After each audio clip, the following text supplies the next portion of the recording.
boa noite. Sejam muito bem-vindos ao Roda Viva. Estamos ao vivo para todo o Brasil pela TV Cultura e emissoras afiliadas, conectados ao mundo pelo UOL e pelos nossos canais no Twitter, YouTube e Facebook. A última vez que o nosso entrevistado desta noite esteve no centro desta roda foi como candidato a presidente da República, no segundo turno de 2018. Na ocasião, ele disse que Jair Bolsonaro não estava habilitado a governar numa democracia. Assumiu alguns erros dos governos do PT, mas fez críticas à condenação do ex-presidente Lula e pregou a união de forças democráticas em torno da sua candidatura. Essa aliança não ocorreu.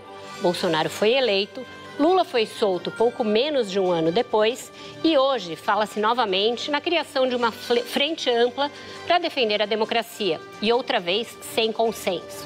Diante de um país paralisado e em profunda crise em várias áreas, o que a oposição tem a oferecer como projeto?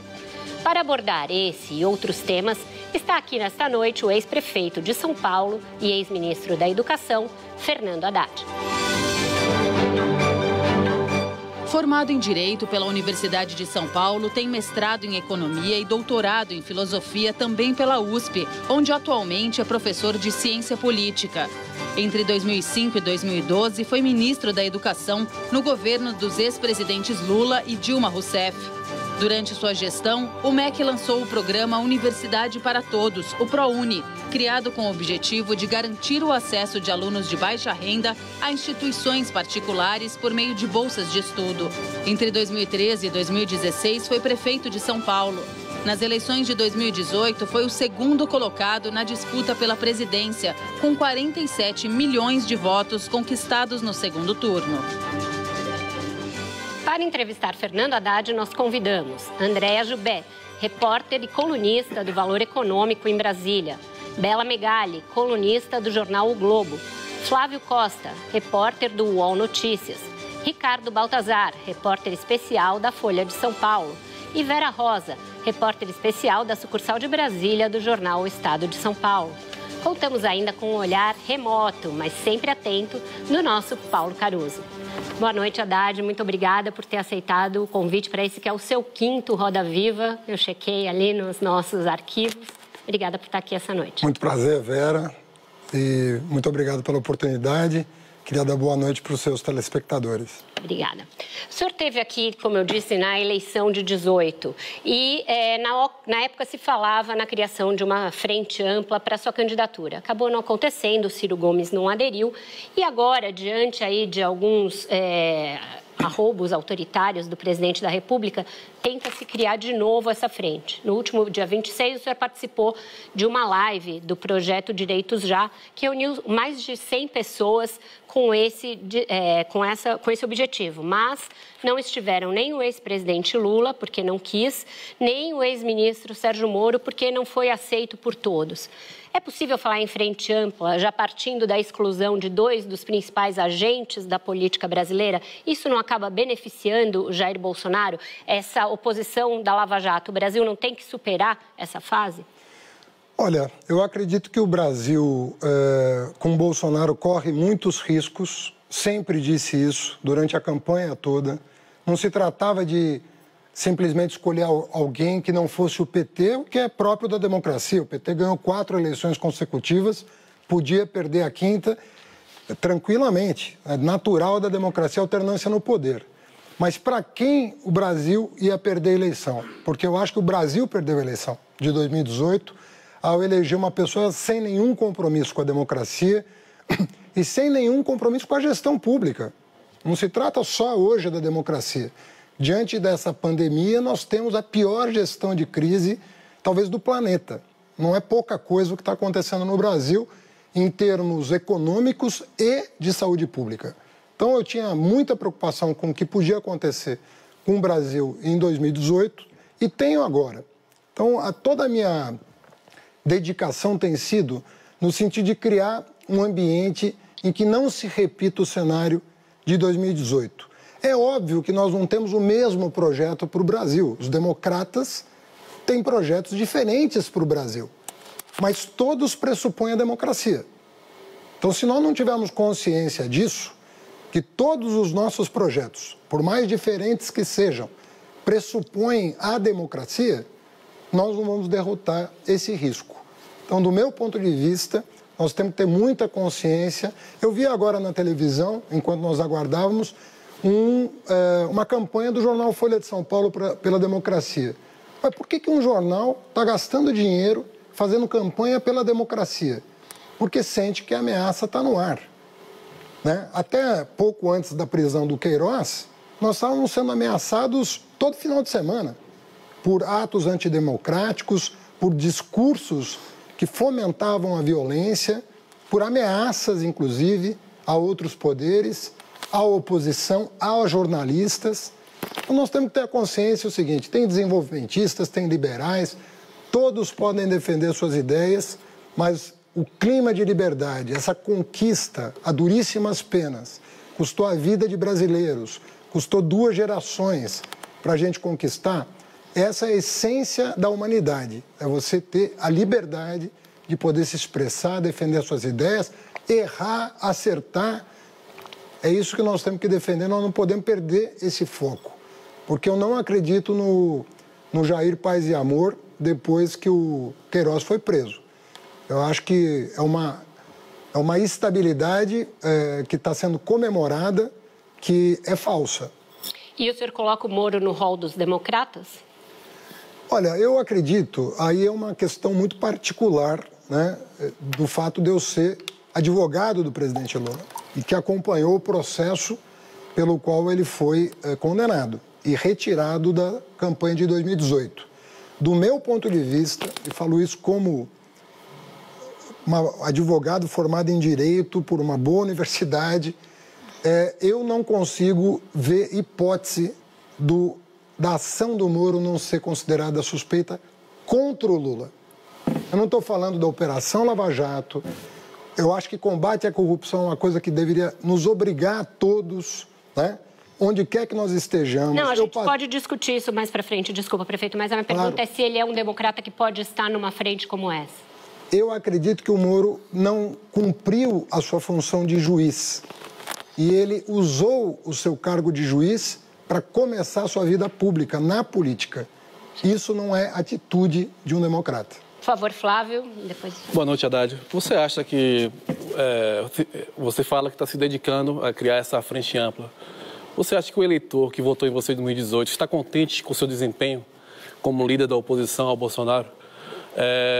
Você acha que você tem cumprido esse papel de se contrapor ao presidente, por exemplo, né, na conduta dele em relação à pandemia do coronavírus? Você acha que o seu eleitor está contente com o seu desempenho? Bom, tem que perguntar para os eleitores, né? Mas o que eu te diria é o seguinte: o desempenho de você na oposição depende muito dos espaços que você cava para se apresentar. E é muito difícil, no ambiente atual, a oposição conseguir esses espaços. Às vezes consegue, né? Mas não é sempre. E durante 2019, praticamente, nós não tivemos voz, né? Se você verificar quantas vezes eu apareci nos meios de comunicação de massa, né, você vai ver que eu não fui chamado para opinar sequer sobre educação, sendo que eu sou o brasileiro vivo que mais tempo passei à frente do Ministério da Educação. Como é que caem 3 ministros da Educação e eu não sou chamado para opinar sobre isso? Opinar sobre isso. Então, eu sempre fui crítico disso, não faço segredo nenhum, da maneira como a gente organiza o debate público no Brasil. Sabe, nós precisamos mais pluralidade no Brasil. Nós precisamos mais espaço para um embate de ideias. Eu estou falando isso porque aqui nos bastidores estava cumprimentando a Vera pela maneira como está conduzindo o Roda Viva, né? Nós temos diferenças do ponto de vista ideológico, mas eu fiz questão de reconhecer que o Roda Viva está se abrindo mais, né? Eu tenho visto entrevistas aqui que estão colocando temas que precisam ser discutidos pela opinião pública. Então, eu tenho uma coluna de jornal, eu tenho um painel em que eu entrevisto toda semana pessoas importantes do país. Eu atuo todos os dias, só quando eu estou muito cheio desse Bolsonaro que eu paro um pouco de rede social, mas atuo muito nas redes sociais. Nunca neguei uma entrevista para um veículo respeitável. Então, eu estou fazendo aquilo que um cidadão que tem essas armas... desempenho também a sua frente ampla que você quer fazer desde 2018, que nunca vai para frente, não sai do papel ainda, né? Na verdade, nem no papel... Não, mas vê bem, acho que nós estamos confundindo o conceito de frente ampla. Porque uma coisa é o seguinte, uma coisa é você defender um projeto para o país, democraticamente. Você vai lá e apresenta o seu projeto para o país. Você pode estar sozinho, você pode estar sem nenhuma coligação, né? Vamos supor que em 2018 nós não tivéssemos coligado. No segundo turno, o que se esperava? Se esperava que as pessoas fossem estar juntas contra uma ameaça à democracia brasileira. Contra uma pessoa que não tem nenhuma experiência em gestão pública. Nós estamos perdendo vidas todo santo dia por causa do presidente da República. Nós não estaríamos nessa situação se nós tivéssemos uma liderança à altura da importância do Brasil no mundo. Nós estamos perdendo empregos por causa do presidente da República.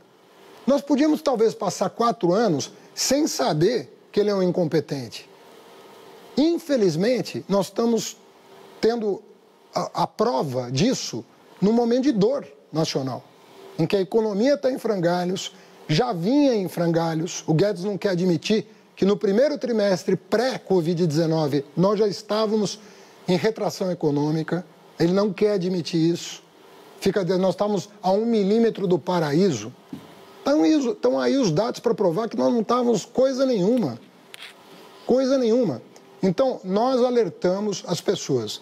Éramos 13 candidatos. E eu dizia, olha, o Bolsonaro não tem compromisso com esse país. Não tem compromisso com as instituições democráticas. Não conseguirá gerir uma crise mínima. Isso foi dito com veemência durante 2018. Agora, se o Fernando Henrique achou por bem anular o voto, se o Ciro achou por bem deixar o país...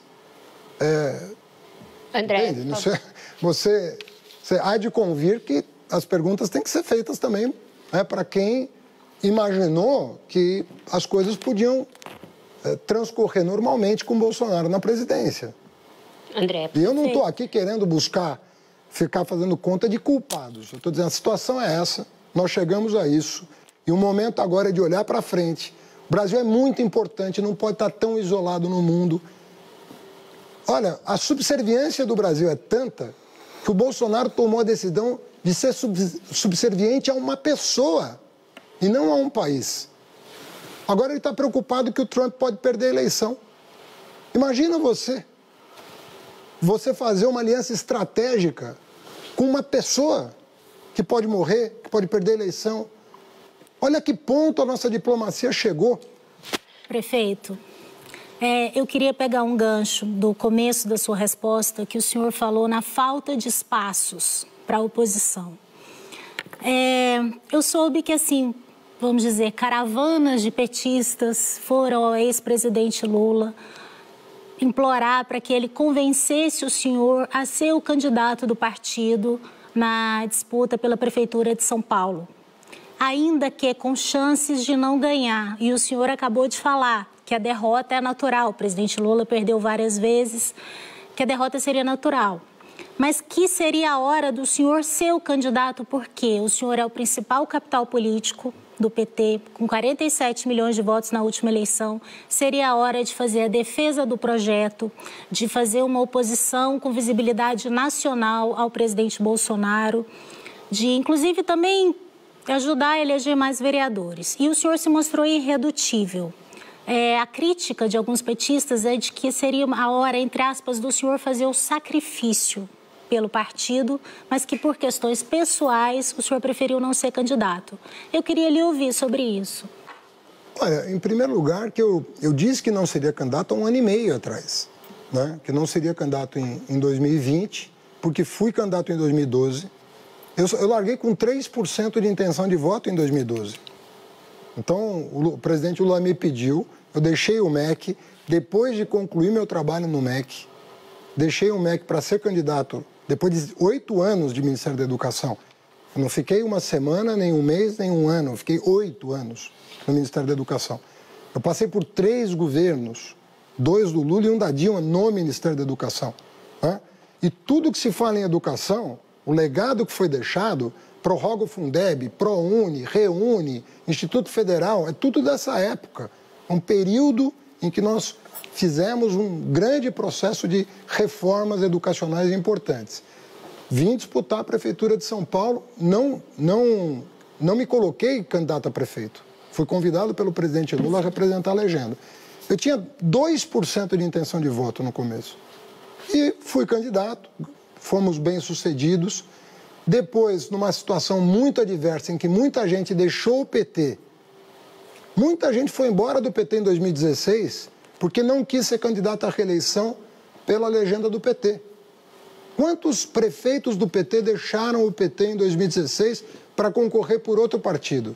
Eu falei, eu fui ministro pelo PT, eu fui prefeito pelo PT, não tem cabimento, é coisa de, sabe, não é uma coisa de quem tem fibra, sabe, abandonar o barco numa hora dessa, numa hora de dificuldade. E fui candidato em 2016. Em 2018 eu não era o candidato. Sim. O Jacques Wagner era o substituto natural do Lula e eu assumi a candidatura dia 11, se eu não me engano, 11 de setembro. 11 de setembro, faltando 20 dias para o segundo.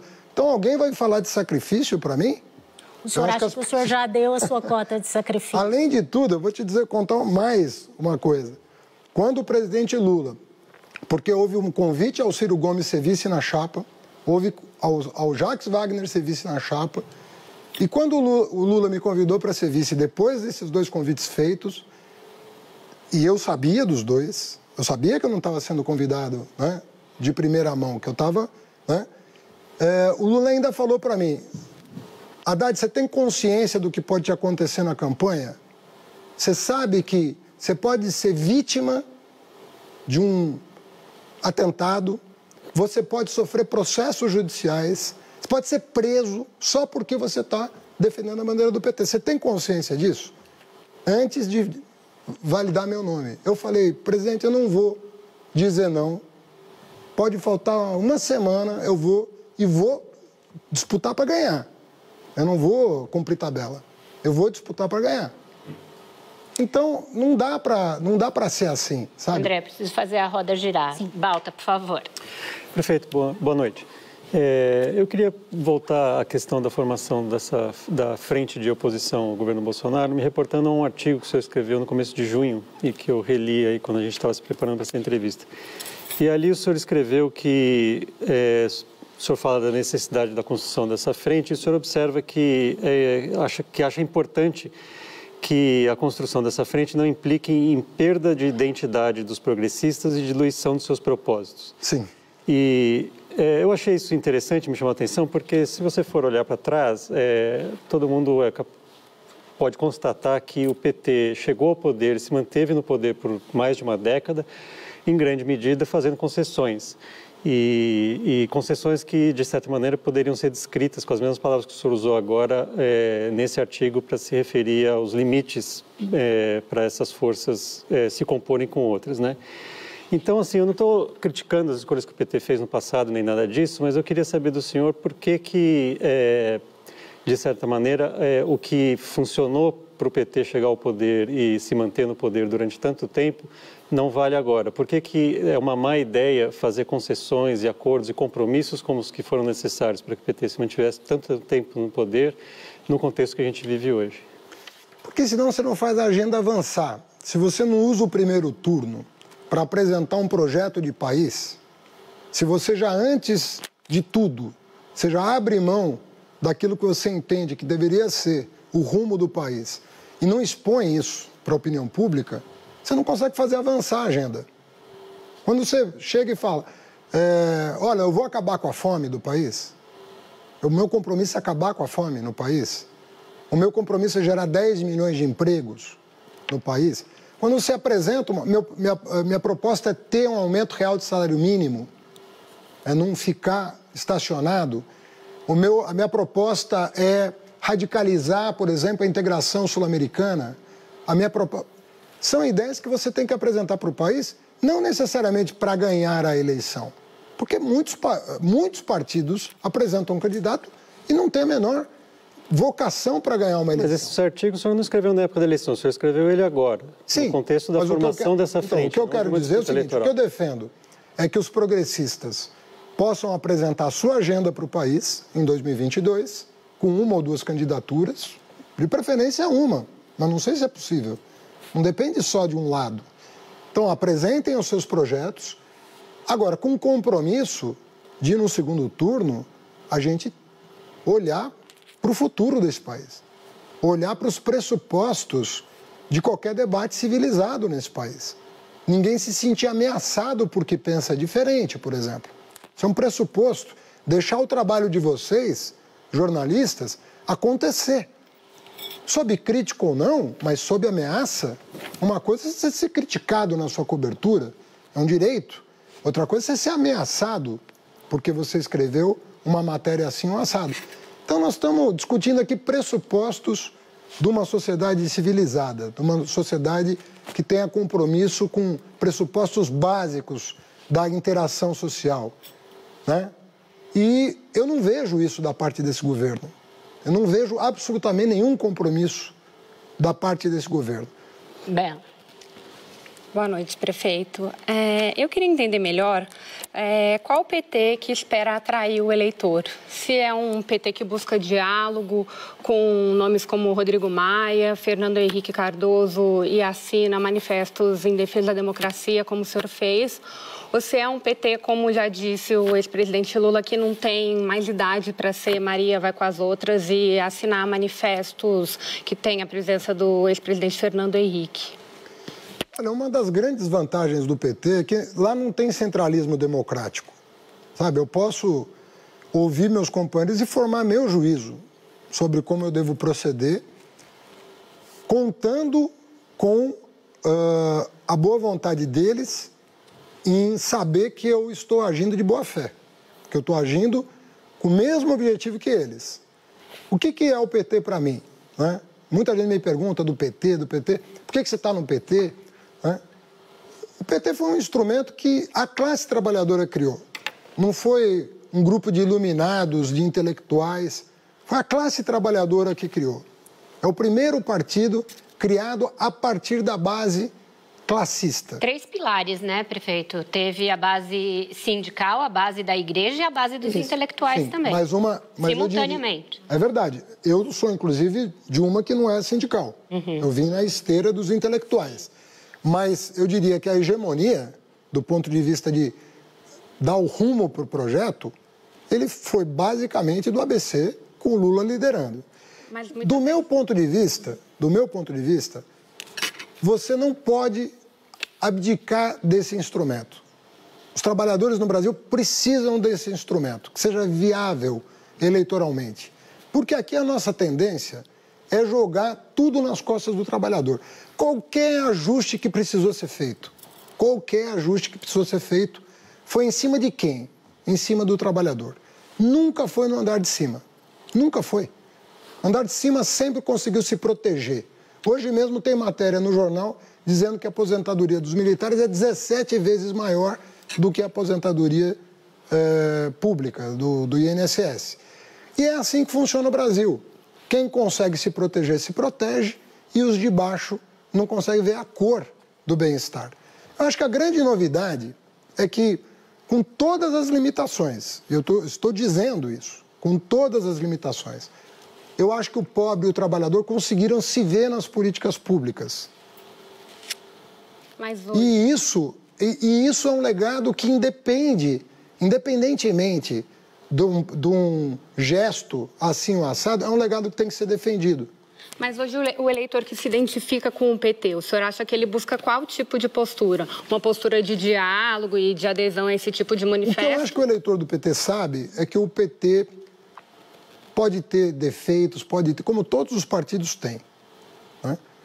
Todos os partidos têm problemas, todos, sem exceção. Qualquer agremiação humana tem problemas, as igrejas têm problemas, os partidos têm problemas, os times de futebol têm problemas, né? Um dos erros da Lava Jato foi não separar o joio do trigo em cada ninho. Foi escolher um alvo. Não, separa o joio do trigo. No PT, no PSDB, na família Bolsonaro. vê quem é bom, quem é ruim e separa. Isso é construir um país. Né? Você premiar, não com dinheiro, mas com reputação, com honradez, as pessoas que estão dedicadas à vida pública sem nenhum outro tipo de interesse a não ser ver o país crescer, ver o país se desenvolver. Prefeito, Bela, a gente está quase encerrando o primeiro bloco, mas eu não queria fechar sem ouvir a Vera, por favor. Boa noite, prefeito, tudo bem? Um levantamento recente, coisa de 15 dias, feito pelo PT, mostrou que mesmo os eleitores do presidente Bolsonaro que estão decepcionados, insatisfeitos com ele, podem votar, dizem que podem votar novamente nele caso ele seja candidato em 2022. Por um simples motivo, dizem que não vem uma alternativa político-eleitoral.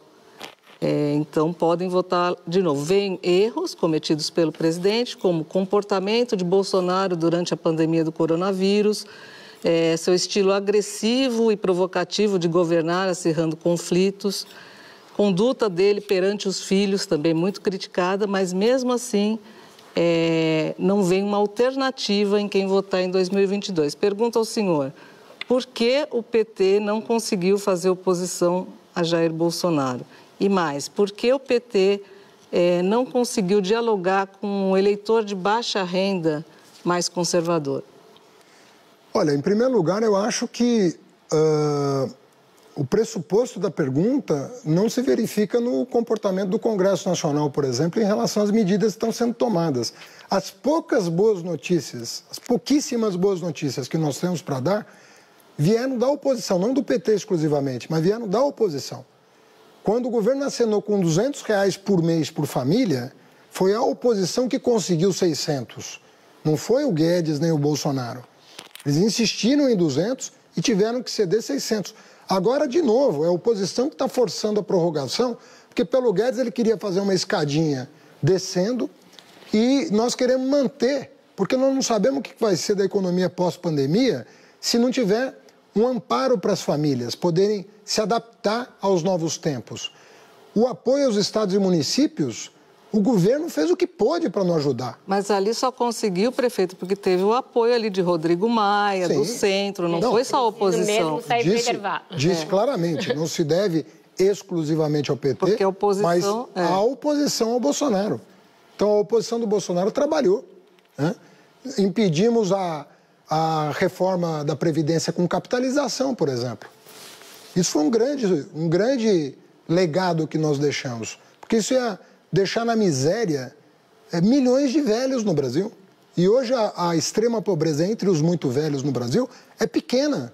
Por quê? Porque houve sistematicamente um trabalho de amparo à velhice que mudou o quadro social brasileiro. Você não tem mais velhos miseráveis na proporção que nós tínhamos no passado. Tá certo, acho que a gente tem vários temas para voltar e aprofundar nos próximos blocos, mas agora a gente precisa ir para um brevíssimo intervalo. Voltamos já já.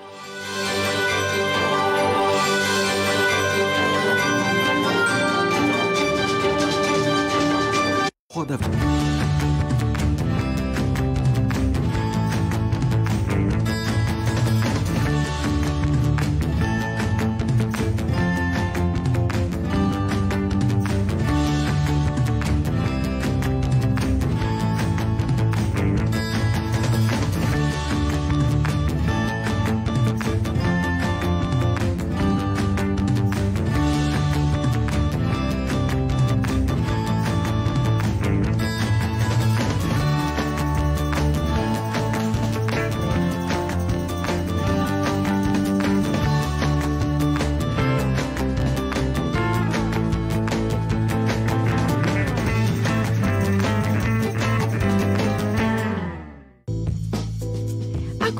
Leva a acessibilidade a sério. Acreditamos que todo cidadão tem direito à educação, informação e cultura. Por isso, temos orgulho de ser a primeira emissora com produção própria de acessibilidade.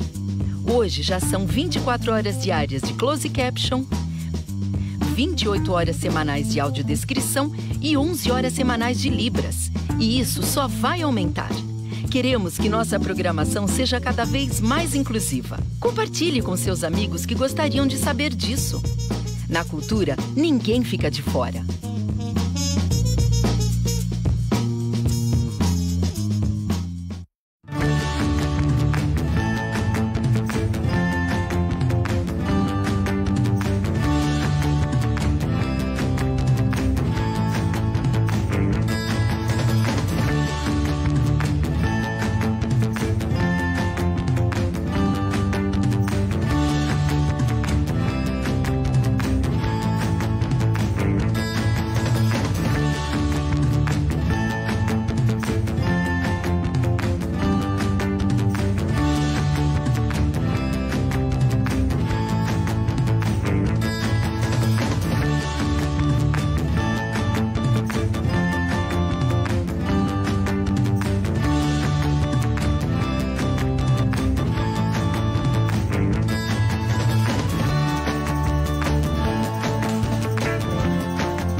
cultura leva a acessibilidade a sério.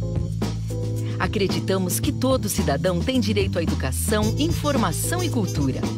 Por isso, temos orgulho de ser a primeira emissora com produção própria de acessibilidade. Hoje já são 24 horas diárias de closed caption, 28 horas semanais de audiodescrição e 11 horas semanais de Libras. E isso só vai aumentar. Queremos que nossa programação seja cada vez mais inclusiva. Compartilhe com seus amigos que gostariam de saber disso. Na cultura, ninguém fica de fora.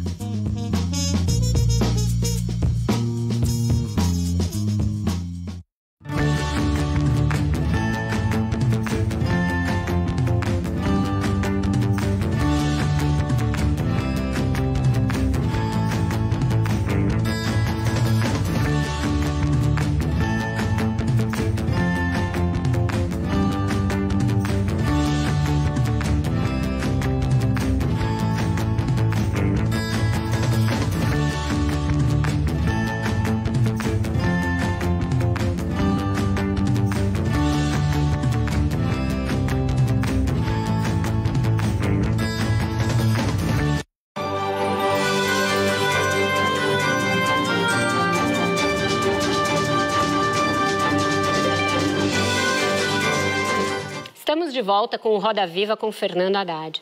Eu quero continuar na toada da Vera, porque o auxílio emergencial, esse que vai sendo prorrogado, ainda que a revelia do Paulo Guedes, ele tem sido um colchão importante para as famílias. A pesquisa do IBGE, a PNAD Covid, mostra que hoje ele já é pago a 55%, por exemplo, dos domicílios do Norte e Nordeste.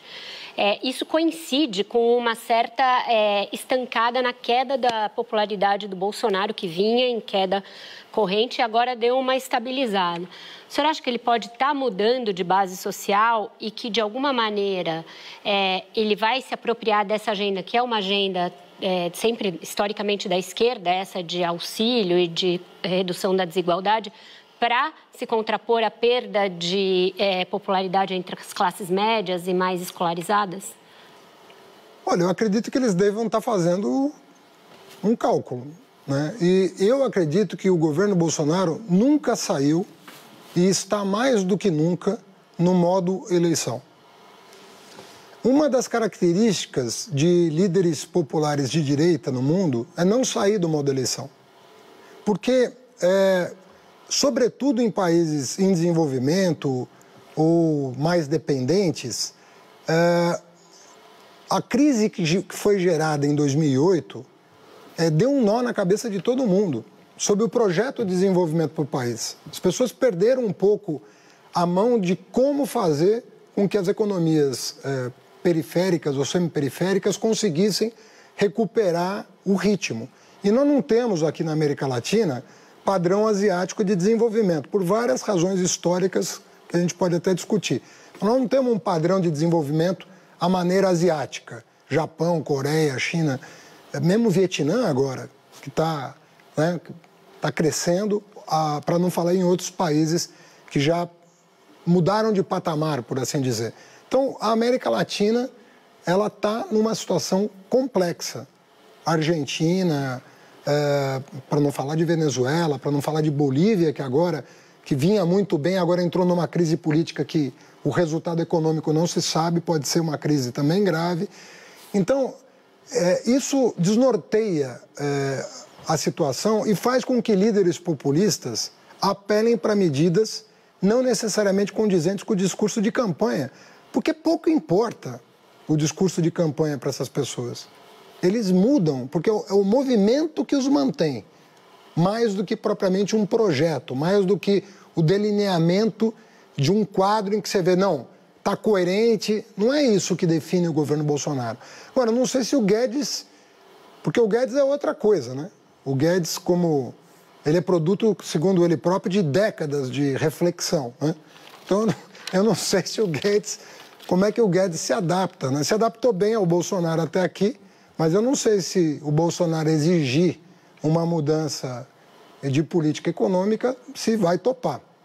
Certo. Mas entre mercado e o povo, talvez não sei o que o Bolsonaro vai fazer. Prefeito, só gostaria que o senhor, como a gente terminou outro bloco rápido, o senhor não me respondeu a segunda parte da pergunta. Por que o PT não consegue dialogar com esse eleitor de baixa renda mais conservador?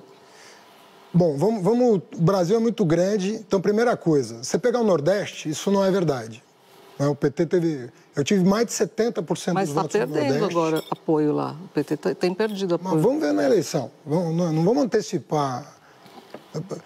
Se a gente fosse levar em consideração o que falavam que ia acontecer com o PT não ia para o segundo turno nunca em 2018, né? E foi. Então, o PT tem uma força que não dá para desprezar. E eu acho que o PT está no jogo e vai estar sempre, na minha opinião, né? Tem militância, tem foco. Agora, você falar das regiões metropolitanas é um problema que nós temos que averiguar. A vida nas cidades, nas grandes cidades. Porque nas pequenas cidades o quadro foi outro, nas médias cidades o quadro foi outro, mas nas regiões metropolitanas, e aí tem um elemento que nós precisamos compreender, que é a penetração de um pensamento conservador nas periferias, que mudou. A periferia era mais progressista, né? Também não consegue se aproximar dos evangélicos. Mas vamos nos lembrar que esses ciclos, eles não são novos. Se você pegar a eleição do Paulo Maluf, que é uma pessoa extremista, na minha opinião, né? É uma pessoa mais extremista. Para quem o senhor foi mas lá que apoiou o senhor. Apertar a mão. Para receber apoio... Até extremista serve? Numa democracia, se você recebe apoio sem abrir mão de nada do que você pensa, de uma linha do seu programa, quem tem que explicar por que está apoiando é quem deu apoio. Se você está abrindo mão de coisas, aí não. Aí é você que tem que se explicar. Então, eu acho que o Maluf tem um pensamento extremista do ponto de vista político. E ele era dono da periferia. O que mudou isso foram os governos petistas. Os governos petistas na cidade de São Paulo que mudaram esse quadro. Prefeito, acho que... Com o tempo. Não é uma coisa simples de conquistar. Acho que a questão que a Vera está colocando, as duas Veras colocaram, vai um pouco mais fundo além disso. Quer dizer, esse eleitorado que apoia o Bolsonaro desde a eleição, esses 30% do eleitorado que estão ao lado dele, e muitos dos quais foram eleitores do PT no passado e tudo mais, nem todo mundo ali defende a volta do AI-5, é a favor da tortura, que é a volta da ditadura e tudo mais. Existem inúmeras razões pelas quais eles elegeram o Bolsonaro presidente e não o senhor, e mantêm o apoio a ele, apesar de tudo que nós vimos aí nesses meses. O que o senhor aprendeu na eleição diante da situação? A impressão que se teve com a surpresa que a vitória dele representou é que ela foi, de certa forma, uma expressão de angústias, inseguranças com raízes econômicas, ou o que seja, culturais, o que for, que não encontravam representação na política tradicional, no PT ou nos outros partidos, e encontraram nele uma expressão para as angústias e inseguranças que elas tinham. E muitas dessas pessoas continuam ao lado dele. Quer dizer, o que vocês aprenderam com a eleição e... Só para completar o balde. Para dialogar com essas pessoas. Se corrupção não foi subestimada e não continua sendo subestimada pelo PT, e se o apego da esquerda às pautas identitárias não permitiu ao Bolsonaro fazer um discurso maluco de mamadeira de piroca, kit gay, etc., que até hoje ecoa em uma boa parcela desse povo. Eu agregaria a questão da segurança pública. Sabe, as pessoas estavam realmente estão exaustas de tanta violência, e a solução de mais violência para combater a violência soou como um ato de desespero, dizendo, bom, agora nós vamos nos armar para combater a violência. Vai ser na base da violência, não vai ser na base... Esse foi um erro da gestão do PT, né? A segurança pública foi deixada de lado durante a gestão do Lula e Dilma. Isso é curioso. Eu vou fazer uma concessão para você importante, mas qualificando. A Constituição de 88, ela tem um problema. A Constituição de 88 não enfrentou o debate sobre segurança pública. Se você verificar os capítulos da Constituição, você vai ver que o capítulo da educação é um capítulo extenso, da saúde está dentro da Seguridade Social, com assistência e previdência, tem um capítulo de esporte e cultura. Você vai na segurança pública, tem um artigo praticamente. Então, o Constituinte, imagina, saindo do regime militar, o Constituinte não se sentiu forte o suficiente para criar um capítulo na Constituição da segurança pública. E nós estamos nisso desde então, colocamos a responsabilidade nos ombros dos governadores, que tem as polícias civil e militar, e o governo federal ficou desde então, inclusive no governo do PT, de espectador. Eu acho que foi um erro. Eu acho que nós deveríamos ter, na escalada da violência, nós deveríamos ter entrado com um projeto nosso de segurança. Um projeto nosso, nem que isso implicasse uma discussão sobre o capítulo da Constituição. Estender aqueles artigos, abri-los e dar um rumo, dar um norte. Nós depois desenvolvemos isso, mas já não estávamos nem no governo. Quando nós começamos a pensar, aliás, a ideia depois de Sistema Único de Segurança Pública, que surgiu com o Jungmann, por exemplo, a ideia de criar um Ministério da Segurança Pública foi fruto desse desdobramento histórico, mas cuja raiz, e eu estou incluindo o PT, está na Constituição de 88. Eu me lembro na campanha do senhor em 2018 que o governador da Bahia, no segundo turno, falou que era para o senhor reforçar o debate sobre segurança pública. E agora, curiosamente, uma nova liderança que talvez surja no PT, lá na Bahia, pode ser candidata a prefeita de Salvador, é uma major da Polícia Militar, que é a Major Denise. Sim. No momento em que se critica uma militarização no governo, como que o senhor vê o surgimento de uma nova liderança da Polícia Militar no PT? Olha, eu não tenho esse tipo de postura em relação às corporações. Por exemplo, eu convidaria um militar para o governo? Convidaria. Conheci excelentes militares, patriotas de verdade, não subservientes ao Trump, nem aos Estados Unidos, patriotas mesmo. Conheci vários militares no governo, recebi todas as homenagens das Forças Armadas que um ministro pode receber e muitos daqueles quadros, não na ativa, porque isso eu sou contra. Eu sou contra a carreira de Estado participar de governo. Sou contra. Acho que militar quer participar de governo, vai para a reserva. Quer disputar a eleição, vai para a reserva. Policial militar quer disputar a eleição, deveria ir para a reserva, na minha opinião. Eu acho que deveria ser uma regra. Promotor de justiça quer fazer política, deixa a carreira e vai fazer política. Então, carreira de Estado não deveria participar de governo. Agora, eu convidei promotores de justiça para o meu governo aqui em São Paulo. Eu criei a Controladoria Geral do município com apoio da Procuradoria do Ministério Público, né? O primeiro controlador veio de Brasília, da CGU, o segundo foi um promotor de justiça, que hoje é desembargador, que foi meu secretário, porque tinha status de secretaria. Então, eu não tenho esse problema com corporação. Quero saber o seguinte, o que a pessoa pensa? O que ela pensa do Brasil? O que o militar pensa? Ele é nacionalista? Ele vai defender a pátria como ele diz que vai defender? Ele vai servir a uma potência estrangeira que já é muito maior do que a gente? Qual vai ser o comportamento dele com o pobre? Ele vai tratar o pobre, o preto, do mesmo jeito que ele trata o morador de Alphaville? Ou a Alfavela vai ter um outro tratamento que a Alphaville? É isso que eu quero saber. Não é se ele é militar, se ele é policial, se ele é do corpo de bombeiros, se ele é... Não tem problema nenhum ele ser de uma corporação. Eu quero saber o que ele pensa.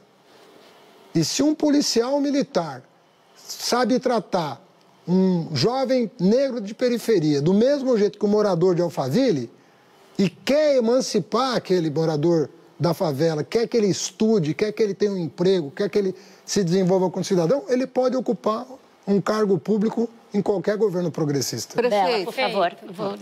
Eu queria mudar um pouco a pauta para a educação. O Paulo Vogel, que é o atual secretário executivo do Ministério da Educação, ele está como ministro interino desde a saída do Weintraub, já trabalhou com o senhor na Prefeitura de São Paulo, né? Eu quero saber como que é a relação de vocês hoje e o senhor avalia que ele seria um bom quadro para permanecer à frente do MEC no governo Bolsonaro. Eu vou aproveitar a pergunta da Bela para que o senhor diga qual é a sua avaliação sobre esse estado de coisas da educação. Bom, o Paulo, ele foi secretário adjunto de Finanças no meu governo aqui em São Paulo. Sou grato a ele e ao titular, que era o Marcos Cruz. Os dois foram responsáveis por toda a negociação da dívida de São Paulo, que caiu de 80 para 30 bilhões. São Paulo ganhou grau de investimento por causa da gestão dos dois no meu governo. Fizeram um trabalho impecável do ponto de vista de pagamento de precatórios. Nós fomos a gestão que mais pagou precatórios acima das condenações anuais, resgatando um estoque que era considerado impagável. Então, toda essa montagem foi feita pelo Marcos e pelo Paulo. Depois veio o Rogério Seron, que inclusive foi aproveitado pelo governo Alckmin depois, o Rogério. E o Paulo está sendo aproveitado pelo governo Bolsonaro. São pessoas, o primeiro que eu convidei, o Marcos Cruz, saiu da McKinsey e hoje é presidente da Nitroquímica. Então nós estamos falando de pessoas altamente qualificadas. E se São Paulo está na bonança que está em meio a essa crise, é por causa do trabalho dessas três pessoas que eu citei. Então... Excepcionais quadros técnicos. Agora, o Paulo não é educador. Ele é uma pessoa, tem um perfil ótimo para secretário executivo, é uma pessoa que entende de orçamento público, mas ele não é da área da educação. Mas hoje o MEC está em boas mãos na avaliação do senhor? Tecnicamente, da parte de finanças, sim. Na parte da educação, ele não é da área, né? Da parte de educação deixa a desejar, não é o melhor quadro, então? Eu acho que ele não será confirmado como ministro, e talvez nem queira, em função disso, dele ser um quadro do Tesouro que pode ocupar... Em 2 anos, ministro, a gente até hoje não tem um substituto para o Fundeb, o Enem está com uma decisão precária aí de ser realizado ainda no fim do ano, sem que se saiba se tem condições para que isso seja feito, e não há nenhuma diretriz para os estados sobre como lidar com as aulas durante a pandemia, cada um está fazendo meio do seu jeito. Não, nós estamos numa situação caótica, eu diria, tanto na saúde quanto na educação. Porque na saúde, embora a gente não esteja falando, nós estamos há 50 dias sem ministro confirmado, e é uma pessoa que efetivamente não entende nada de saúde pública, né? E ele foi dizer que entende de logística, e aí não sabia onde passava a linha do educador. Então nós estamos nesse nível, né? A que o senhor atribui essa dificuldade do presidente para compor a equipe? O Bolsonaro nunca se preparou para ser presidente da República. Mas o senhor acha que existe ali uma guerra entre o núcleo ideológico e os militares, por exemplo? Tem Ou é também. anterior a isso? Mas tem também. Mas você já viu um presidente incapaz de conseguir nomear um ministro? Ele não consegue. Não é sem razão. Isso não é um momento difícil do governo. Isso é crônico nesse governo. A cultura, olha o que está acontecendo com a cultura. Olha o que está acontecendo com a educação. Olha o que está acontecendo com a saúde. Não é uma ou outra área. Hoje, no meio ambiente, também o Ministério Público pediu que o ministro seja afastado por improbidade. Improbidade administrativa. Então, você tem uma equipe desmilinguindo, né? Você tem uma equipe desmilinguindo em função do quê? Em função da falta de comando do país. Você viu aquela reunião ministerial? Aquela reunião ministerial, ela talvez seja a prova mais eloquente do que eu estou dizendo aqui. Quer dizer, são horas. Você não vê absolutamente um projeto sério ser discutido. Haddad, o que você faria diferente em termos de economia? Para além da questão óbvia de nomear ministros, mas em termos de economia, o que você faria diferente desse governo de agora? Olha, em primeiro lugar, a crise da pandemia, e eu já chego na economia, ela demonstra uma coisa muito séria.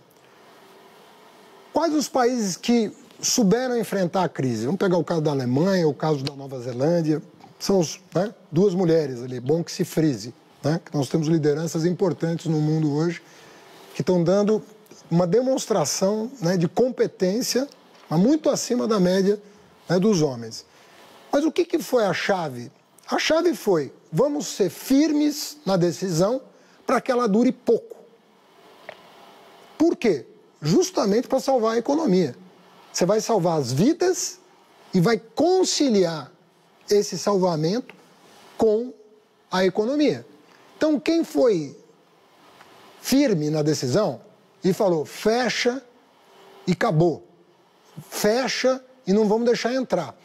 Hoje eu conversei com o Camilo Santana, grande governador do Ceará. Né? O que o Camilo me disse? Pediu, pelo amor de Deus, para o governo federal fechar o aeroporto internacional, que é o terceiro do país em volume de voos. Fecha, fecha. Não deixou fechar. Aí ele foi lá para medir temperatura, como quando eu entrei aqui. Eu entrei aqui, a pessoa mediu minha temperatura. Imagina no aeroporto.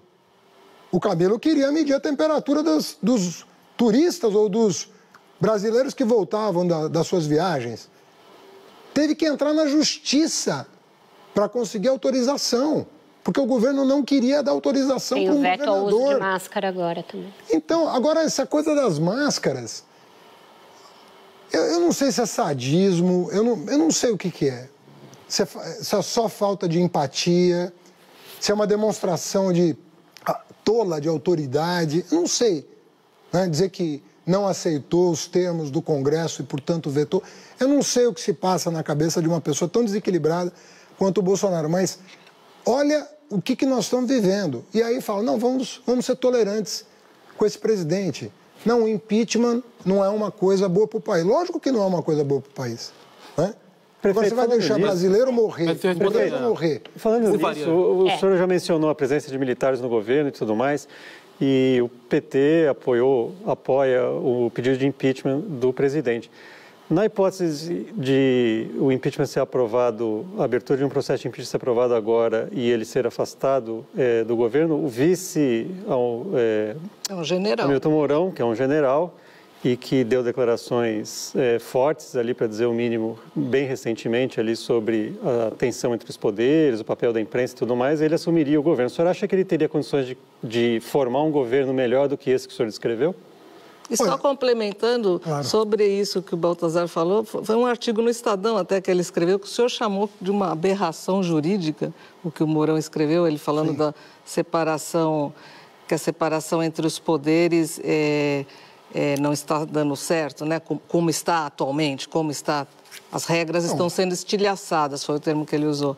Por que foi aberração jurídica? Então, vamos nos lembrar que o Bolsonaro, numa daqueles dias que ele está sobrando, né? Falou que o Mourão é mais tosco do que ele, que a gente tomasse cuidado com isso, que o Mourão é ainda mais tosco do que ele. Dá a impressão que tem uma certa autoconsciência, né, do seu próprio governo. Agora, tem uma regra constitucional. Eu sou ultralegalista. Tem uma regra constitucional que diz o seguinte: elege a chapa, saiu um, entra o outro. Ponto.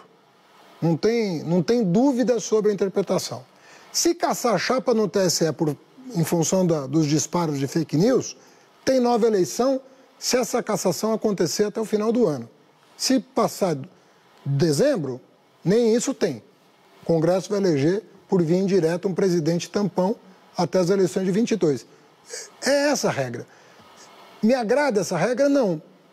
Eu acho que no Brasil não tem funcionado.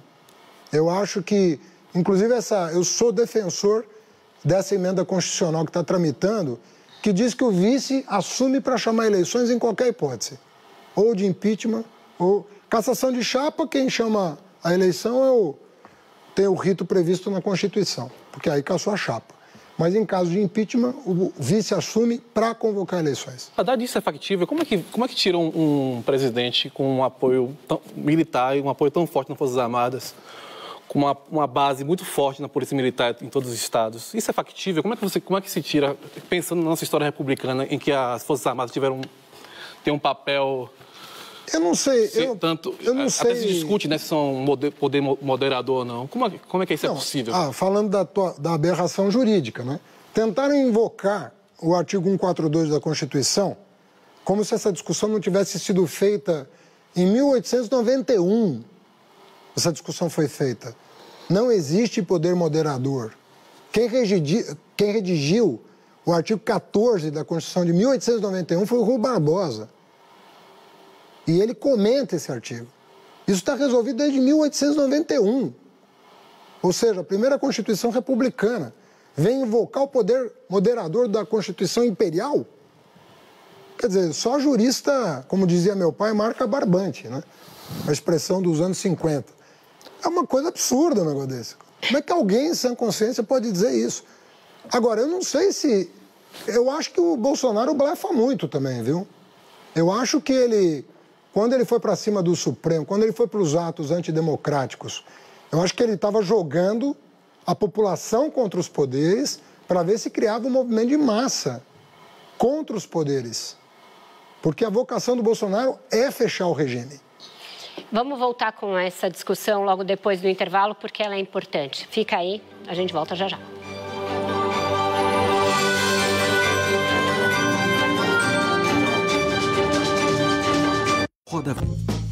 Acreditamos que todo cidadão tem direito à educação, informação e cultura.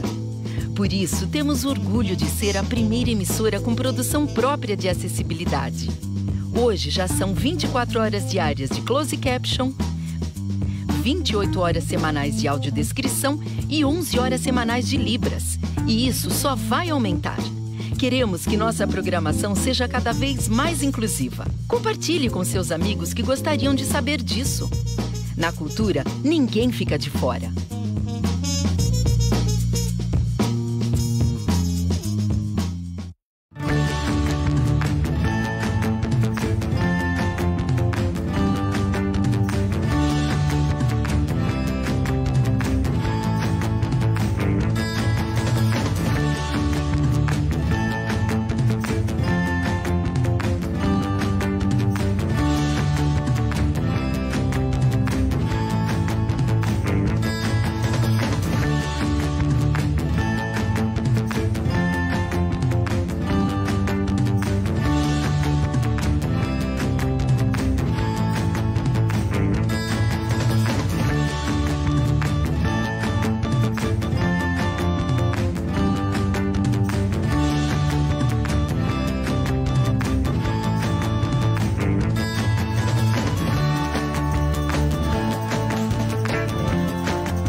cultura leva a acessibilidade a sério.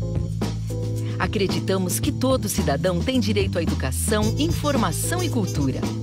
Por isso, temos orgulho de ser a primeira emissora com produção própria de acessibilidade. Hoje já são 24 horas diárias de closed caption, 28 horas semanais de audiodescrição e 11 horas semanais de Libras. E isso só vai aumentar. Queremos que nossa programação seja cada vez mais inclusiva. Compartilhe com seus amigos que gostariam de saber disso. Na cultura, ninguém fica de fora.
A cultura leva a acessibilidade a sério.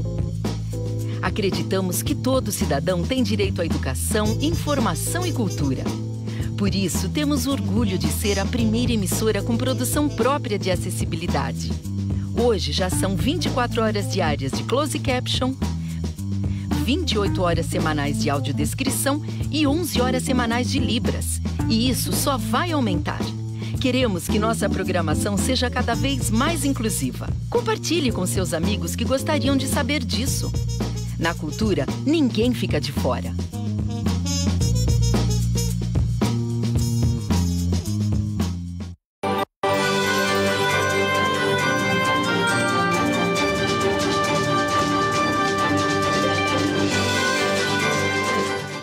De volta para a entrevista com o ex-prefeito Fernando Haddad. A gente falava aqui da renovação ou não na oposição e dos problemas do governo Bolsonaro. Em seu artigo hoje na Folha, o cientista político Matias Alencastro escreve sobre como a pandemia serviu para a esquerda renovar suas lideranças no mundo e se opor a lideranças de corte populista como o Jair Bolsonaro, opondo uma agenda. E ele nota que aqui no Brasil isso não acontece e ele atribui isso ao fato de que o PT está muito preso nas suas antigas pautas, na necessidade de provar que houve um golpe contra Dilma, que o impeachment da Dilma foi golpe, que o Lula foi preso injustamente, preso a essa agenda. O senhor citou Camilo Santana como uma boa liderança do PT. Por que não há espaço para essa renovação geracional dentro do partido e esse lulocentrismo ainda é a prática dominante dentro do PT? Olha, tem uma questão concreta, que é o tamanho que o Lula adquiriu dentro do PT em função dos governos que fez. O Lula liderou, como eu dizia, um partido formado a partir da base, né, e convenceu seus companheiros de que era possível ganhar uma eleição presidencial no Brasil. Ganhou e saiu com 80% de aprovação. Ele virou o que virou. Então, pelo mérito dele, pelo trabalho dele, né, obviamente que todo mundo, não estou negligenciando o papel da militância, mas ele foi o grande timoneiro desse processo. Ganhou 4 eleições presidenciais e, na visão dos petistas, foi injustiçado. Então, ele tem esse papel de destaque. Agora, eu diria que, para além disso, tem uma questão de transição geracional que é lenta mesmo. Ela não é uma coisa automática. Eu lembro muito, assim, quando eu acompanhei o Mitterrand, por exemplo, né, pela esquerda, né? Acompanhei o Helmut Kohl. Né? Se você lembrar da Angela Merkel durante os governos do Kohl, era uma pessoa ali que, olha o tamanho que ela tem hoje. Né? Então, são transições complexas, sobretudo porque o Lula está, apesar dos seus 75 anos, está super em forma. Mas as pesquisas mostram que a imagem dele é muito ruim com os não petistas. O Atlas Político divulgado em junho, agora fim de junho, mostra que 63% das pessoas têm uma imagem ruim do Lula. Pesquisas recentes mostram que mais de 50% acham que ele foi condenado com razões. O PT não está se negando a olhar a realidade? Não, mas isso aconteceria com outros nomes do PT também. Isso que eu estou querendo te dizer. Isso não é um atributo do Lula. Isso aconteceria com pessoas do PT. Se você lançar um candidato do PT, ele vai ter que enfrentar esse debate. Ele vai ter que defender o legado, ele vai ter que defender a legenda e ele vai ter que defender os princípios que o PT defende. Que não é passar a mão na cabeça de ninguém, é fazer justiça. No PSDB, está cheio de gente respondendo a processo. Eu não sei dizer... E tenho muita insegurança sobre se estão ou não fazendo justiça. Mas, não conheço os processos, mas eu quero te dizer o seguinte... Mas não se vê o partido voltado para defender essas pessoas. Não se vê um discurso diariamente das pessoas dizendo que o Serra é um injustiçado ou que o Aécio Neves é um injustiçado. Digamos que ali está mais difícil de defender a inocência por causa Sim, você tem 40 milhões de reais numa conta no exterior.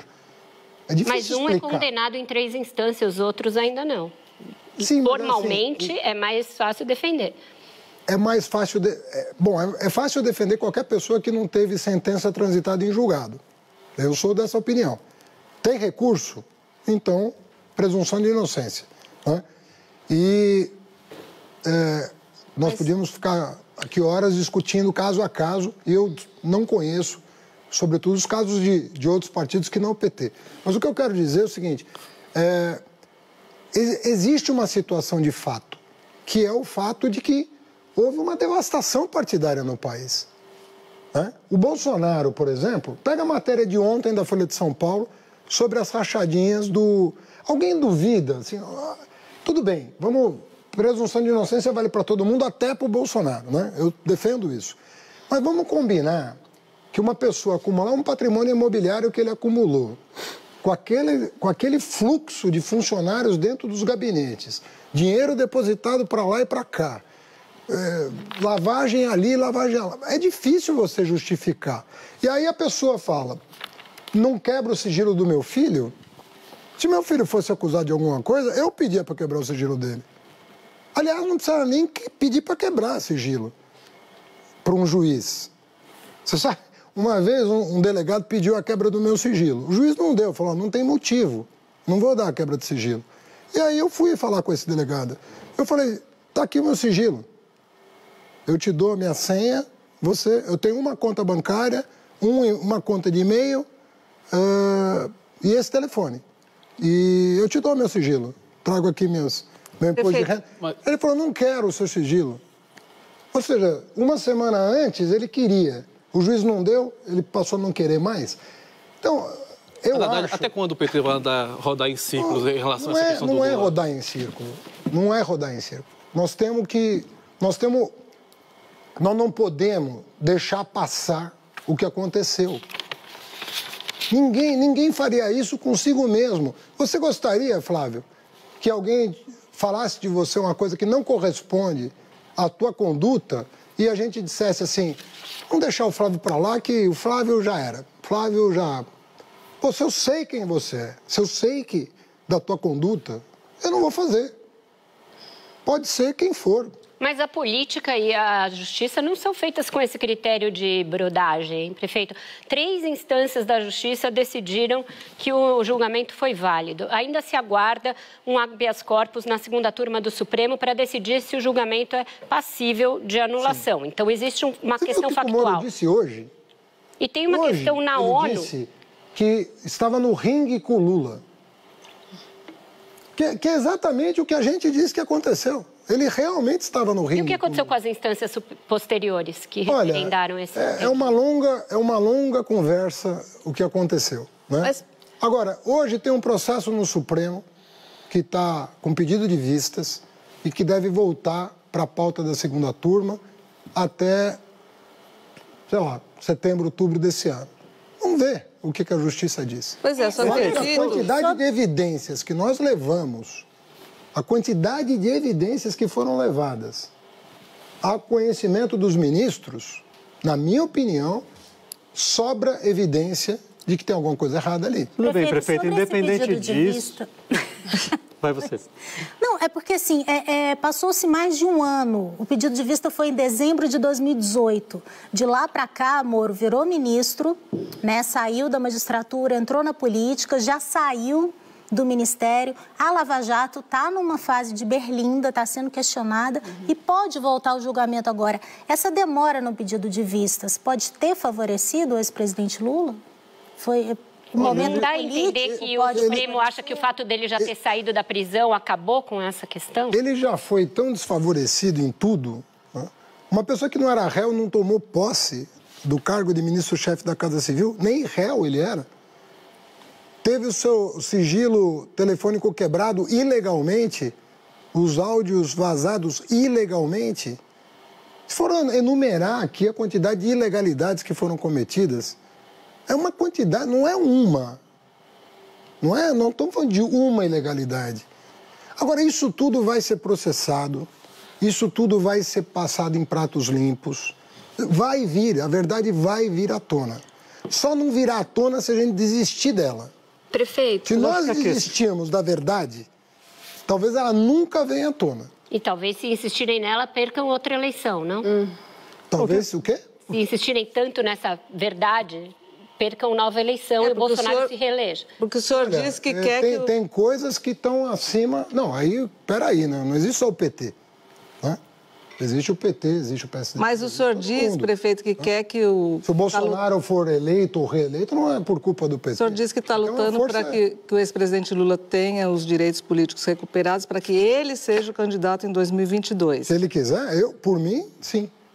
Mas o que a gente queria saber, assim, não é hora de uma renovação no PT? Porque tudo gira em torno do Lula, é um personalismo muito forte. O PT parece, o senador Humberto Costa chegou a fazer essa imagem, o PT estava preso junto com o Lula, agora saiu da prisão junto com o Lula. Está amarrado ali, não consegue renovar. O senhor não seria o nome para 2022? Olha, eu fui o nome em 18, sou filiado ao partido. Agora, eu entendo o coletivo do PT fazer o que faz.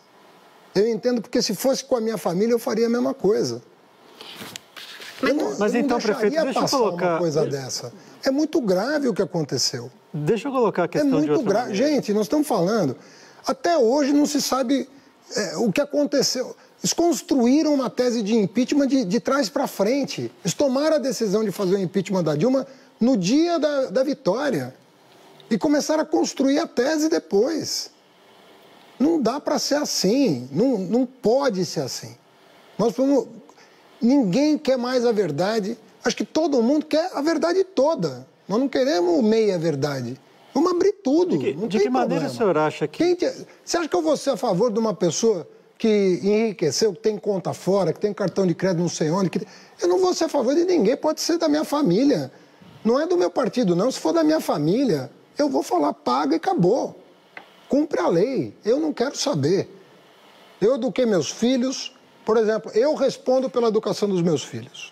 Pra você ter uma ideia de como eu penso. O que o meu filho fizer, o que minha filha fizer, é assunto meu, porque eu eduquei. Não tem essa comigo. Até enquanto eu estiver por aqui, a minha família vai agir da maneira como eu fui educado pelos meus pais. Ponto final. Então, isso é muito sério. Não dá, passa para outra, não dá para ser assim. Agora, um trauma grande tem custos? Tem.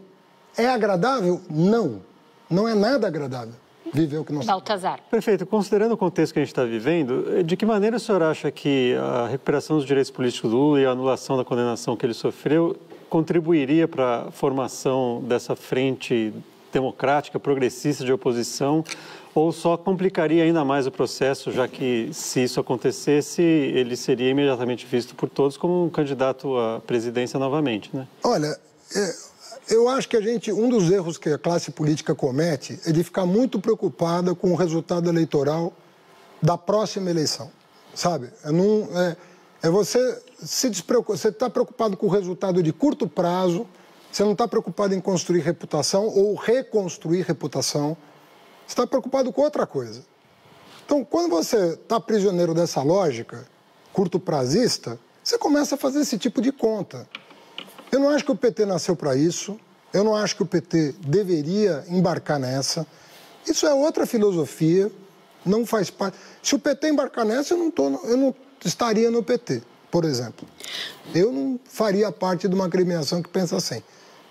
Então, é isso que o PT precisa pensar. O PT não precisa pensar assim, o que eu preciso fazer para ganhar 2022? Ele precisa dizer, o que eu preciso fazer para recuperar a credibilidade que eu perdi junto a uma parcela do eleitorado? O que eu preciso explicar, o que eu preciso desvendar, como eu vou demonstrar que eu não sou o que estão dizendo de mim. Mas isso também parece ser uma preocupação, né? Admitir erros e... Não, admitir erro, eu já falei em inúmeras entrevistas, já escrevi artigo, já escrevi capítulo de livro, já fiz debate com o Marcos Lisboa sobre o governo Dilma, sobre desoneração, sobre... Não, mas admitir crimes, por exemplo, porque teve gente que devolveu dinheiro. Crime, lógico, teve gente que se corrompeu, mas não tem dúvida. Você tem 4 diretores da Petrobras que se corromperam. O cara tem dinheiro fora. Agora, tem 4 diretores da Petrobras de carreira, com 30 anos de casa, que se corromperam. O presidente não se corrompeu, o ministro da... Não é o que diz o Palocci, por exemplo, que era alguém da cozinha do... Espera um minuto. Eu estou falando do que a Justiça está dizendo, que os 4 diretores da Petrobras se corromperam, mas o presidente não, o Conselho de Administração não, a auditoria interna da Petrobras não, o ministro da Minas e Energia não, o ministro-chefe da Casa Civil não, mas embora esses caras tenham acumulado 100 milhões de dólares no exterior, o chefe dessa quadrilha ganhou uma troca de apartamento. Muquifo, no Guarujá. É isso. Essa é a narrativa. Então tá bom, a gente volta para o último bloco, eu volto com a Bela Megali, que eu acabei interrompendo, ela ia fazer uma pergunta, e a gente vai ter uns minutinhos extras, porque a audiência tá boa e nós somos 3º, 4º e 10º assuntos mais comentados do Twitter. A gente já volta.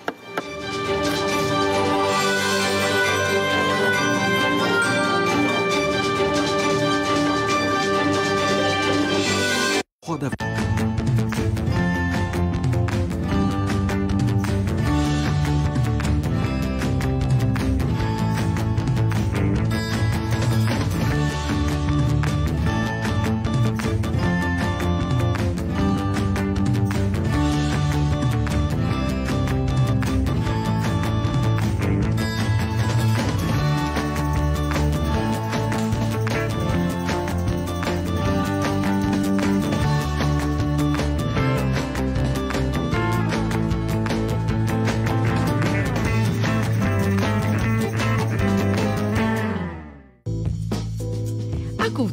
Leva a acessibilidade a sério.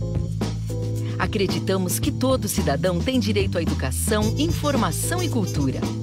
Por isso, temos orgulho de ser a primeira emissora com produção própria de acessibilidade. Hoje já são 24 horas diárias de closed caption, 28 horas semanais de audiodescrição e 11 horas semanais de Libras. E isso só vai aumentar. Queremos que nossa programação seja cada vez mais inclusiva. Compartilhe com seus amigos que gostariam de saber disso. Na cultura, ninguém fica de fora.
Leva a acessibilidade a sério.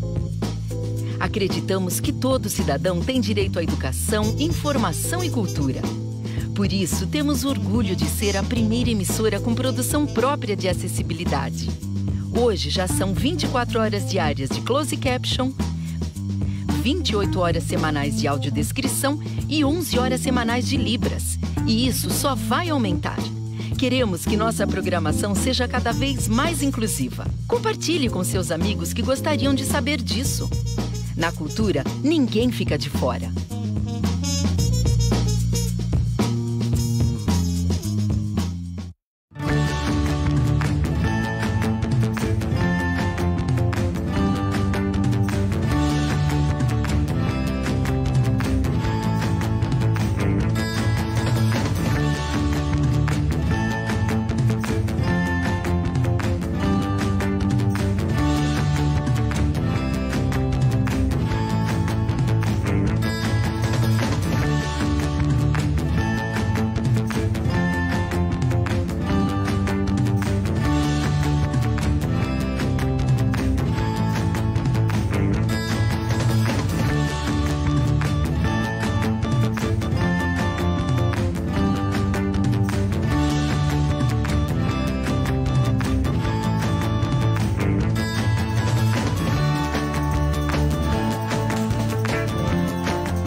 A cultura leva a acessibilidade a sério. Acreditamos que todo cidadão tem direito à educação, informação e cultura. Por isso, temos orgulho de ser a primeira emissora com produção própria de acessibilidade. Hoje já são 24 horas diárias de closed caption, 28 horas semanais de audiodescrição e 11 horas semanais de Libras. E isso só vai aumentar. Queremos que nossa programação seja cada vez mais inclusiva. Compartilhe com seus amigos que gostariam de saber disso. Na cultura, ninguém fica de fora.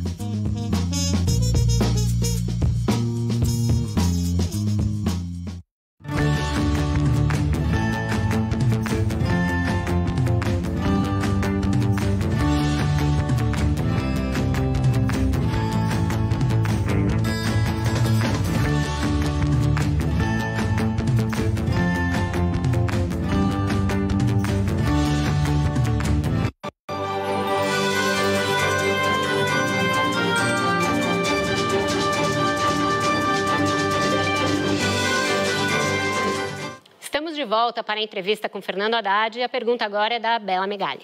Prefeito, a gente viu uma série de manifestações de apoio à democracia e bandeiras antifascistas em várias cidades, São Paulo, Brasília. Eu queria que o senhor me falasse como que o senhor vê essa associação entre o fascismo e o eleitor, o apoiador do presidente Jair Bolsonaro. Então, eu acho que o Bolsonaro é um governo de tipo fascista. Cheguei a escrever artigo explicando por que eu acho isso. É uma questão de método. O Bolsonaro tem método muito parecido com a comunicação de massa do fascismo. Por exemplo, o uso da religião. Acho que ninguém sério acredita que o Bolsonaro seja religioso. Talvez ele é João, Isaías, cada hora ele vem com uma história. Muito difícil imaginar que o Bolsonaro tenha compreendido a essência do cristianismo. Muito difícil. E, aliás, é próprio do fascismo matar o cristianismo falando de Cristo. Se você ler um texto do Cal Polanyi, dos anos 30, sobre o que o fascismo significa para o cristianismo, significa a morte do cristianismo. Porque é a falta de empatia, é a falta de amor, é a falta de solidariedade, é a falta de tudo, de todo sentimento para com o outro. Bolsonaro não tem. Bolsonaro é uma pessoa insensível. A maneira como ele usa a comunicação. A fake news, ele não é um expediente do Bolsonaro. Ele é uma prática. Hoje aparece uma foto dele dizendo que está tomando cloroquina, porque está com febre. Ou seja, ele é uma pessoa que joga no obscurantismo. Ele quer mudar bula de remédio. Uma pessoa que quer mudar bula de remédio. Então, esse tipo de comunicação, de usar a boa-fé das pessoas, de influenciar as pessoas, de criar inimigos imaginários da nação, isso é típico, né, de práticas fascistas. A questão da sexualidade, o uso quase sádico, meio pervertido da sexualidade, ele chega a excitar as pessoas falando do assunto de maneira perversa, de maneira sempre de forma distorcida. Isso tudo é típico de governos fascistas, que usam religião, sexualidade, comunicação de massa com mentira. A anticiência é uma prática típica do fascismo. Agora, você não pode condenar o eleitor que está passando por um processo de compreensão desse novo universo, que ele até outro dia desconhecia, do seu pensamento atual. Você tem que dialogar com ele. Porque as pessoas, elas são conversíveis por uma plataforma razoável, né, de convivência. E eu acredito piamente que com diálogo, e essas manifestações, teve uma grande manifestação em 2019 pela educação. Vamos nos lembrar que mais de 1 milhão de estudantes foram para as ruas defender o orçamento da educação, que foi liberado ao final. Depois você teve as torcidas organizadas pela democracia. E agora você tem os entregadores por direitos trabalhistas. E os três com a mesma marca, contra as práticas do governo Bolsonaro. É uma coisa importante de sublinhar. Está acontecendo um movimento na sociedade importante. Pesquisas como a do Datafolha, que mostram um apreço nunca visto antes à ideia da democracia, de 75%, e uma grande percepção de que sim, houve uma ditadura, porque até isso precisa ser reafirmado diante do que o presidente faz, são demonstrações de que pode estar se quebrando. Eu acredito que esse Datafolha é um bálsamo para os amantes da liberdade. Porque nada contra a divergência, gente. O mundo se constrói com a divergência. Você fala A, o outro fala B e constrói C. É assim que funciona. Não pensem vocês que esses debates desenvolvimentistas e liberais não aconteceram na Inglaterra, não aconteceram na França, não aconteceram em Portugal. Aconteceram em todo canto. A nação se constrói por esses debates. Mas em relação à democracia, não falta do PT uma crítica a países que são de esquerda ou socialistas, ou o que quer que seja, e que são claramente ditaduras? Isso eu sei que essa conversa é antiga, mas é uma conversa que, vira e mexe, é reiterada quando se faz a cobrança correta ao Bolsonaro. Uma coisa importante é bom você perguntar, mas assim, uma coisa importante de sublinhar é que o PT nasceu exatamente contra a visão de esquerda tradicional, que ainda era tradicional nos anos 80, 70, né? O PT é de 1980, uma esquerda tradicional que via as soluções autoritárias como redencionistas. Não tem jeito, esses caras não são democratas, não deixam a gente ter espaço, né? O que às vezes se justifica num regime de força. É óbvio que você está lutando contra uma ditadura, você não tem o que fazer, você tem que ir para a briga mesmo, né? Contra uma ditadura, você vai arrancar a democracia no pulso, né? Se não houver uma transição. Agora, o PT nasceu da crítica à esquerda autoritária. E por que deixou de fazê-la? Em relação à Venezuela, por exemplo, o senhor acha que é uma democracia? Sempre vem... Olha, sempre vem esse debate. Mesmo o apoio é reiterado. Não, mas veja só, tem uma coisa pior que o governo da Venezuela, que é a oposição ao governo da Venezuela. É um horror aquela oposição. Aquela oposição... Olha o que aconteceu agora. Eu critiquei o Evo. Outro dia eu critiquei o Evo. Até chamaram minha atenção, porque eu participo de um grupo de WhatsApp até com o Evo. E eu falei, não devia... Né, assim como eu criticaria o Lula, se ele comprasse uma emenda para se reeleger mais uma vez, a reeleição, um terceiro mandato, eu criticaria. Está errado. Está errado fazer isso. Você quer mudar a regra do jogo, muda para o teu sucessor, se você acha bom. Para você, não. Se você acha que é tão bom, muda para o seu sucessor. Então, eu era contra. Fujimori tentou terceiro mandato, Evo tentou quarto mandato, né? Chávez, se deixasse, acho que tentava 10 mandatos. O Putin agora vai ficar até 2036 na coisa. O Xi Jinping é perpétuo. Não é minha praia. Não é minha praia. Haddad, eu gostaria que você me respondesse a pergunta sobre medidas econômicas, né? Porque tem muita gente morrendo não só de Covid, mas de fome também, né? O centro de São Paulo está tomado por famílias que perderam suas casas, escolas na periferia viraram centro de assistência social. Eu gostaria de saber o que você faria diferente do que o Bolsonaro e o Guedes estão fazendo na... Olha, tem um debate, gasta ou não gasta, né? Vamos resumir, né? Porque ficou chato esse debate. Tão chato que tem os gastadores e os poupadores e acabou o assunto. A economia virou um fla-flu de quem é a favor de gastar e de quem é a favor de poupar. Está errado isso. Eles sabem que está errado isso. A primeira coisa que nós temos que pensar é o seguinte: o Brasil tem uma carga tributária, vamos dizer, 32%, 33% do PIB. 1% de déficit primário ou 1% de superávit primário, presta atenção no que eu vou falar, porque vai gerar uma polêmica, mas compreenda o que eu vou falar. 1% de superávit primário ou 1% de déficit primário não faz a menor diferença se você considerar a natureza do gasto. Se você estiver fazendo o investimento certo, se você estiver fazendo os projetos certos, se você estiver investindo nas pessoas, educação, infraestrutura, isso se paga com juro, correção monetária e tudo mais que você quiser. Se você tiver um Estado que é vulnerável a interesses particulares, que toda hora estão grudados ali e que não saem do orçamento, independentemente do resultado social daquele gasto, como é típico do Brasil, desde sempre, 1% de déficit ou 1% do operado também não vai fazer diferença. Mas do que isso significa na prática? Na prática é o seguinte, nós precisamos qualificar a gestão pública,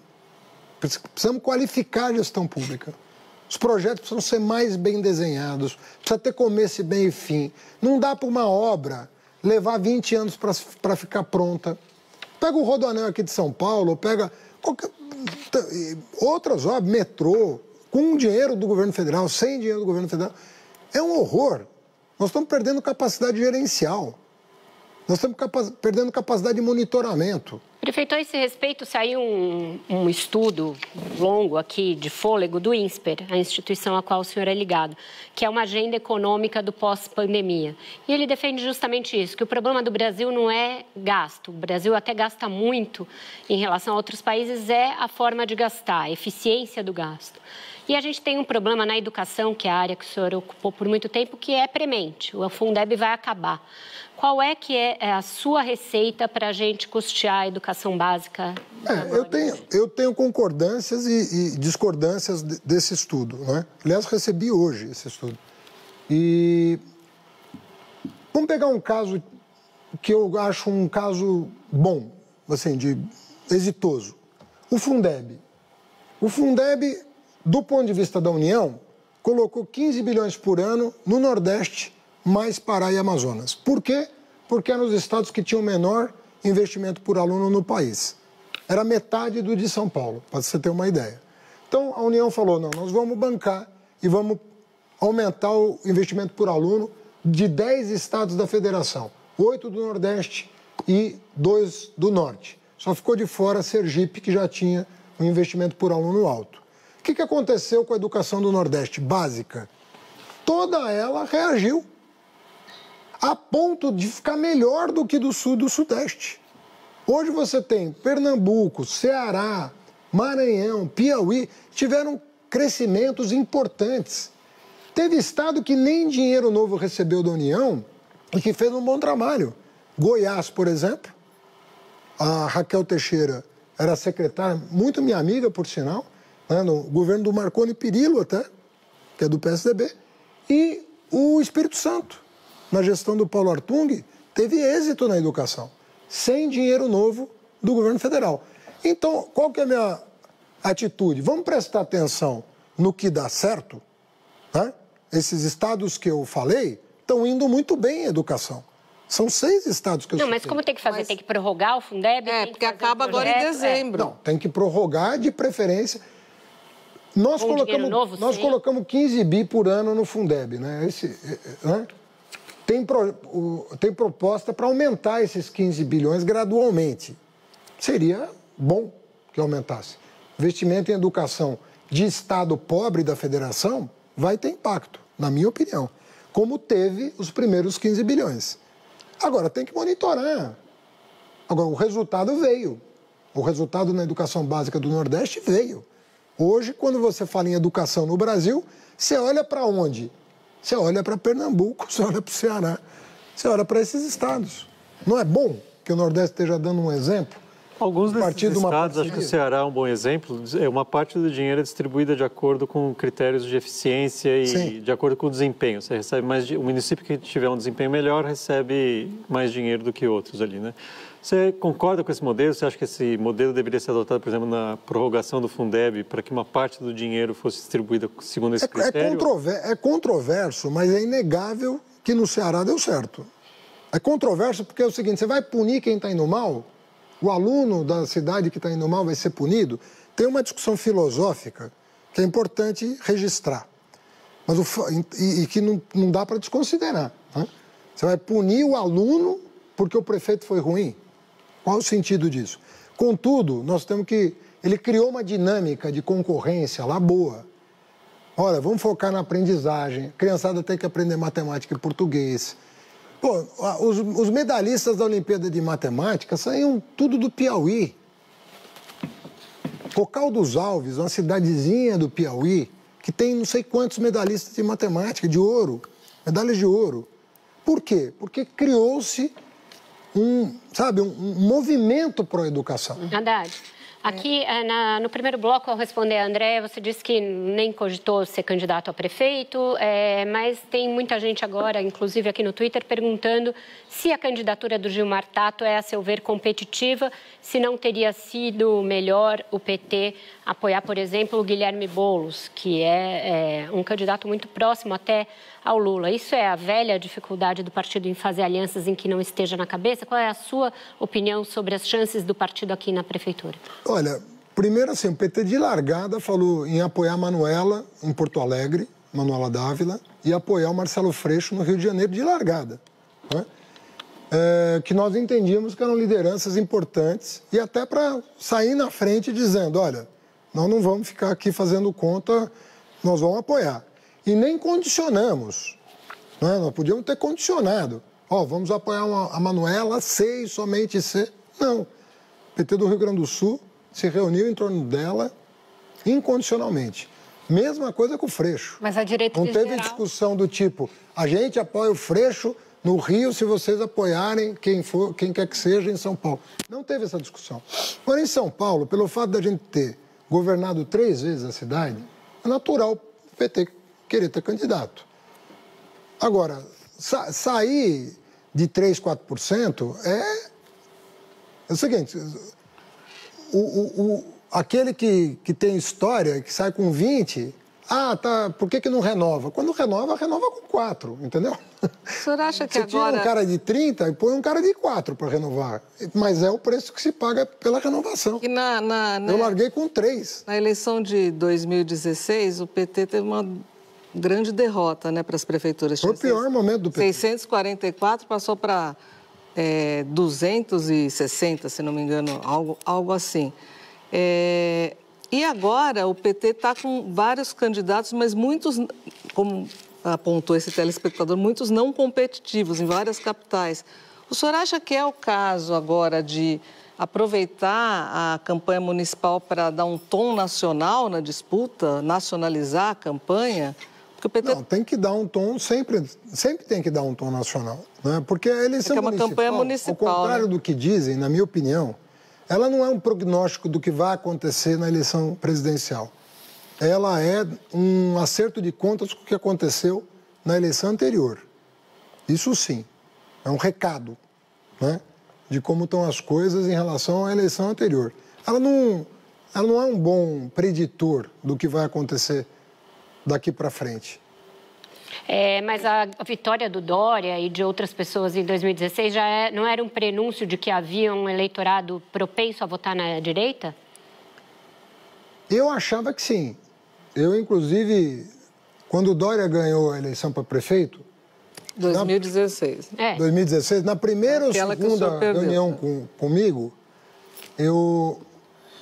ele falou assim, olha, o Bruno Covas vai ter um papel muito importante no meu governo, eu queria que você passasse a atendê-lo daqui para frente, ao invés de me atender. Tipo assim, não vou vir mais. Eu falei, olha, eu tenho uma vice-prefeita, que é a Nader Campeão, que vai ter muito prazer em atender o Bruno Covas. Eu atendo você, ela atende o Bruno Covas. Mas assim que o Dória saiu, eu liguei para o Chalita e falei, eu acho que o Dória é candidato a presidente. Eu achei certo, porque... E o senhor acha que ele vai ser mesmo? Não, em 18. Em 18. Eu achei que ele fosse ser candidato a presidente em 18. E agora, em 2018? Então, portanto, a eleição de 2016 é sim de municipal é sim um bom prognóstico para nacional. O senhor está contradizendo sua resposta anterior. Não, mas eu não estou dizendo que ele ia ganhar. Mas ele podia ganhar. Ele podia ganhar. Sobretudo se ele... É que a crise do Joesley Day é uma crise que está por ser escrita ainda. As consequências políticas daquele dia foram atordoantes, assim. Foi um dia... Então, a gente está com o tempo esgotado, infelizmente. Só uma pergunta rápida, preto no branco, assim. Preto no branco, 2022, se for o caso, o senhor aceitaria ser vice do Flávio Dino? Estou falando de uma chapa que se fala aí pela esquerda. Vai estar? Olha, quando eu sou perguntado, acho que o PCdoB tem todo o direito de preto no branco, a presidente. Né? Não, vou ter que sair. O PCdoB está considerando lançar candidato a presidente. Qual é o problema disso? Sim ou não? Mas o senhor aceitaria que servisse pro primeiro turno serve para isso, para definir cada partido. Se tem uma proposta diferente que justifique o lançamento de um candidato, tem que lançar 2. Então é não. Tá certo, gente, eu preciso mesmo encerrar. Então é não.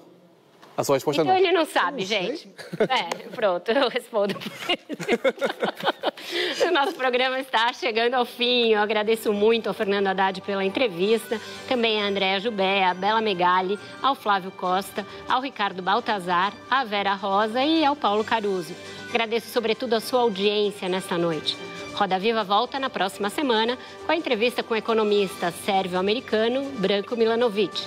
Seu último livro, Capitalismo Sem Rivais, trata da questão da desigualdade, que só se acentuou no pós-pandemia. É imperdível. Tenham todos uma ótima semana, se cuidem, cuidem de quem está próximo e até segunda-feira às 10 da noite.